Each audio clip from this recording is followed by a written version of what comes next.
You're not doing that. Your hair looks terrible, your eyes look horrifying. It's not happening. You're gonna hate it. So Mandy forbid me to film myself on camera. It's just lighting. So I'm gonna go outside and enjoy the beautiful sunrise.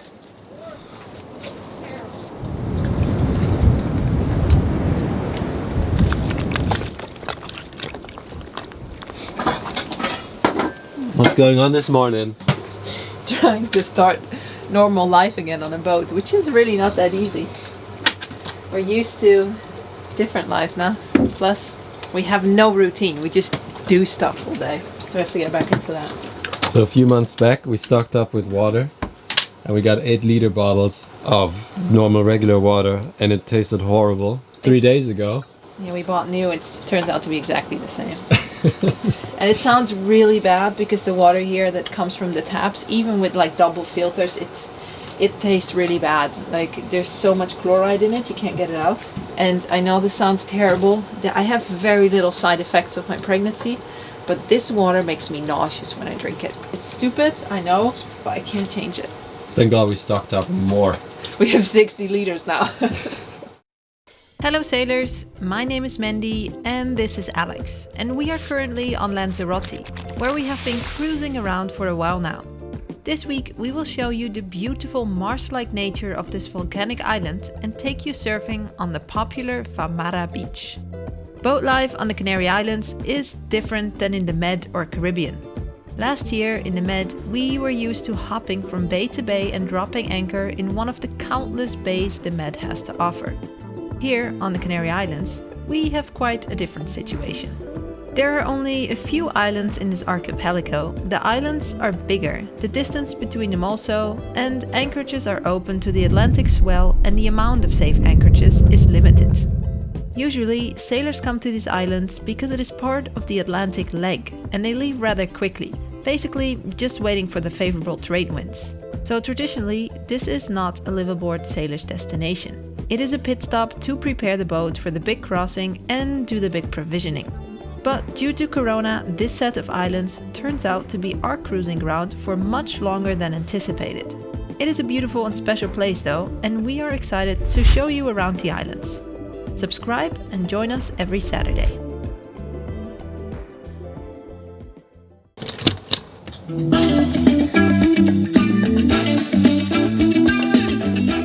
Welcome back to What You'll Learn. My name is Adam Ashton. And my name is Adam Jones. Today we'll take you through the best bits of Lost Connections by Johan Hari, by Yordecrest. 2 nights ago we had a little bit of trouble with our anchor. The chain got stuck around the rock and it was really stuck, so we couldn't get it out, and it was getting high tide, so we could feel that it was not really right. So we had to get up a couple of times and try and fix it, and in the end we ended up almost breaking the windlass because it was really stuck and it was like pulling the boat down and it kept tripping, and then at some point the windlass didn't stop anymore. If I pulled the chain in, we could only make it stop pulling the chain in by actually tripping it. So Alex had to run down and kill the switch, and so that was a bit weird. We haven't tried to use the windlass since, and we are hoping that everything's okay again. Alex is just pulling in our flopper stopper. If he has that in, we're gonna go try and pick up the anchor and go into the marina, because we have a little bit of a stormy day coming, a couple of stormy days, and we need to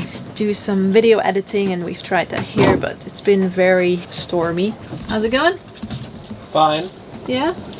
Did you get our flopper stopper in? Well, the rest of it, yeah. Did we lose a part?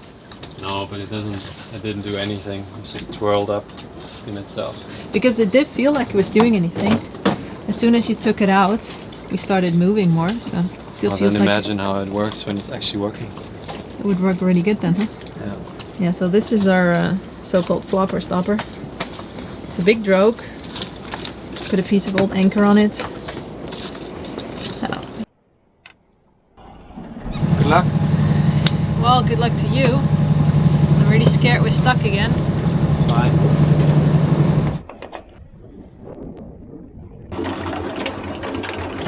It seems to work the way it should be. That's good. I think it was just a bit annoyed because we kept tripping it and because we kept getting stuck on the rocks. Ready for me? Okay.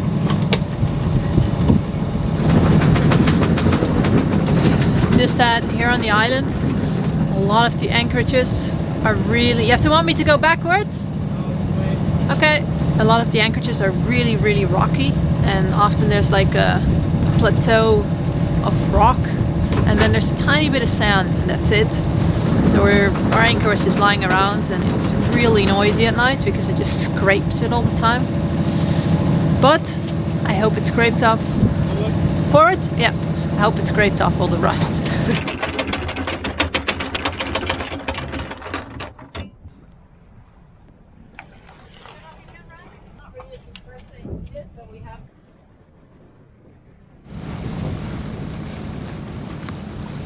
Another dinghy in the entry. Yeah, we see it.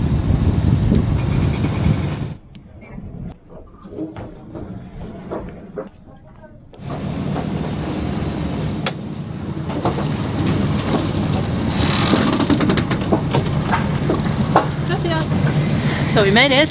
I'm gonna turn up the engine first because it's noisy. So the Canary Islands just changed to alarm state 3 basically because of COVID. That means that they now have to know where we came from before, because if you did not enter the islands yet, some kind of trouble with that. But thank God we were not a Chiefy, so we're all fine. So we're gonna go into the office now and see if they can find us a spot. It's good to be back here. It's a really nice port. We've been in this marina for a month already, and they're really nice here, and we really enjoyed it. So we're happy to be back just for a little bit and sleep, work, and then continue on. All right, I go forward. A bit to the left. And a bit to the left. Sorry.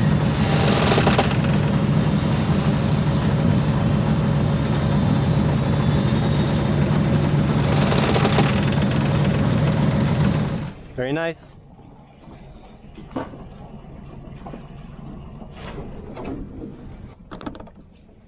Can't go further backwards, No?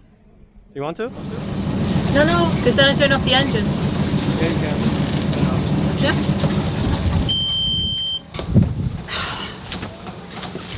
Always a bit nerve-wracking. You ready? Today we're gonna go to Famara beach, do some surfing and bring back some trash. Woo! Let's go surfing, babe. We already tried surfing once, and then we had so much wind and the waves there were so incredibly high that there was really no way you could surf. The wind's not too crazy on the other side of the island. We might go surfing. Famara is a traditional fishing village on the northwest side of Lanzarote. Over the years, it has become one of the most popular places to surf in the whole of the Canary Islands, and all of the surfing schools on Lanzarote are located right here. The beach is more than 5 kilometers long, has some sandy and some rocky patches, and the mountain range next to it is a good starting point for paragliders. Unless the winds are blowing straight onto the beach in full force, this is the perfect place for beginners to practice, and on a good day the ocean is filled with surfers. But of course today the winds are blasting straight onto the beach and the waves are incredibly strong and break way too fast. Not very many surfers dare to hit the waters on days like these, although the kite surfers seem to be pleased with the conditions today. Everywhere on the beach you can find these little stone walls, which are supposed to offer refuge against the blasting sand and wind. Lanzarote is a very windy island and strong winds blow for the biggest part of the year. Without that, the climate on the island would be a lot warmer and virtually turn Lanzarote into a desert. We already tried surfing once, so today we're gonna try again. We made a couple of friends here on the pontoon, and they're gonna go too. We're meeting them there because we still need to get a car. Hope it's gonna stay as sunny as it is right now. When we were here in December or November even, it was really, really dry and everything was just black and brown. And it really seemed impossible that anything would ever grow. But now it rained for maybe a month, off and on, and everything's just green and I can't get over it. It just looks like a completely different island. Don't you think? Yeah, it's really nice. It's really cool, isn't it? After last week's failed attempt to find some beginner-friendly waves, this week is looking a lot better. The wind is less strong and it doesn't push the ocean straight onto the beach. If we are lucky, we might even manage to actually surf some waves today. When living on a sailboat, it's easy to meet new people on the one hand, but ways often part quickly again. Especially finding people our age that enjoy the sailing life is not really common. So when we met these two awesome couples, we were very excited to hang out for a few weeks. It's funny how quickly it feels like you've known each other for years. By the way, it might seem like Alex knows what he's doing here with the stretching and all, but the truth is, he looks more impressive with the surfboard on the beach than he does in the ocean. How's it going? So how did it go? Is it difficult? Yeah, it's tough. It's just don't have the strength for it. It's been a long time since we tried also, huh? Yeah. Was it fun though? It's good, yeah. I wouldn't use the GoPro on the flimsy thing. It's gonna fly away. Oh yeah, the waves I are... lost my shoe. You lost your shoe? Yeah.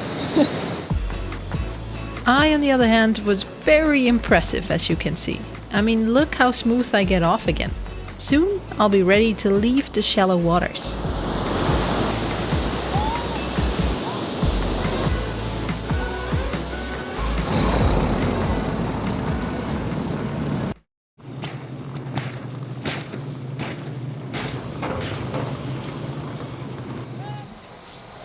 What happened? I was cleaning the bathroom.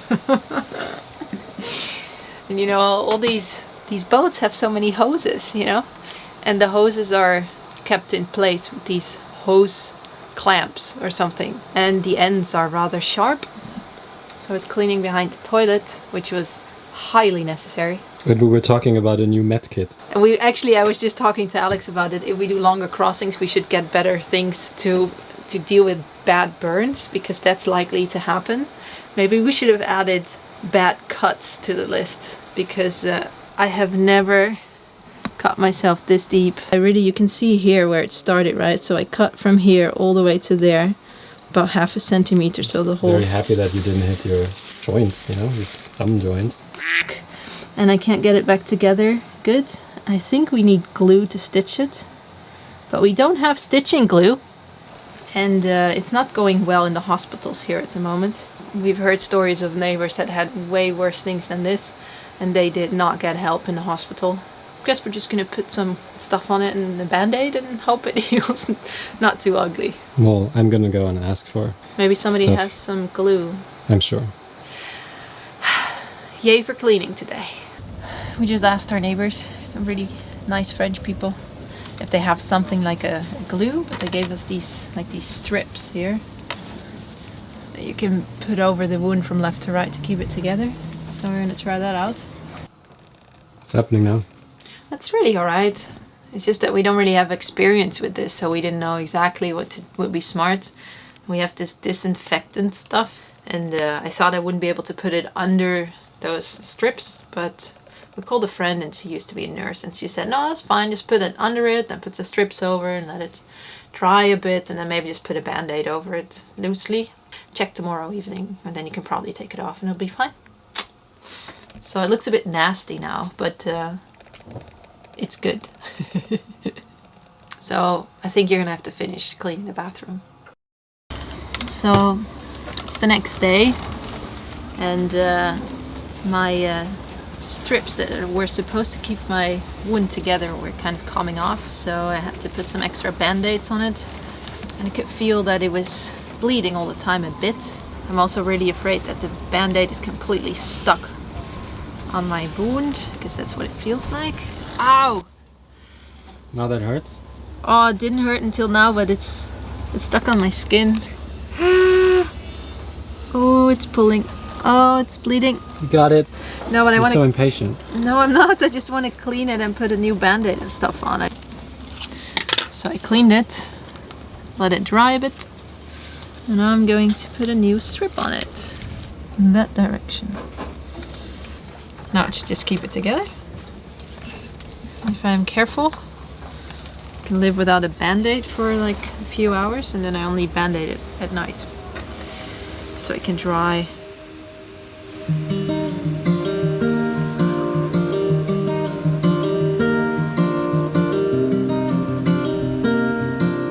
you might have noticed, Lanzarote is a volcanic island with some pretty unique natural sights.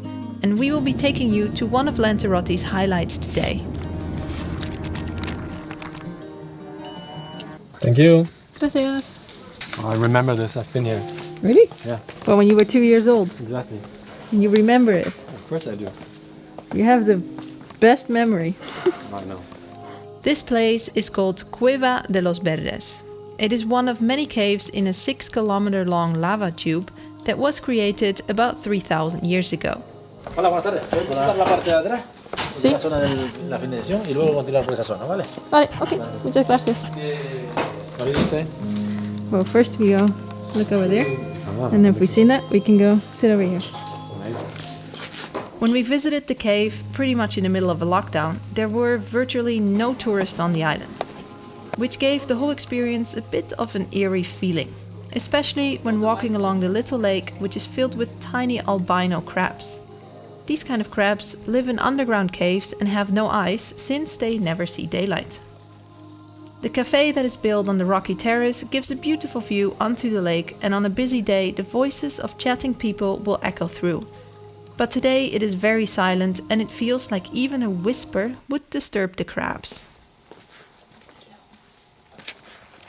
This is normally where the concerts are. What do you think? Looks pretty cool. Right next to the cafe, they built a little concert hall, which offers seats for about 500 people. Can you imagine going to a concert in a volcanic rocky cave?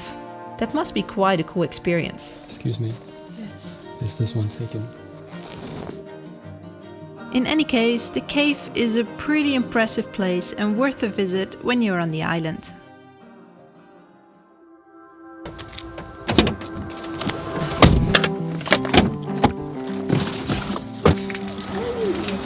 And we're back.